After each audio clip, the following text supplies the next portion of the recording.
নমস্কাৰ আমাৰ বিহু অঞ্চললৈ আহিছে মোৰ নাম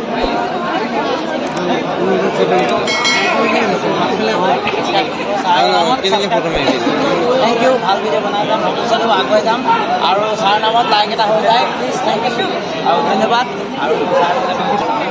ছাৰ ভৱিষ্যতেও আগুৱাই যাম আৰু উজ্জ্বল হওক আৰু সেই কামনা বাসনা ঈশ্বৰৰ ওচৰত প্ৰাৰ্থনা আৰু থেংক ইউ ধন্যবাদ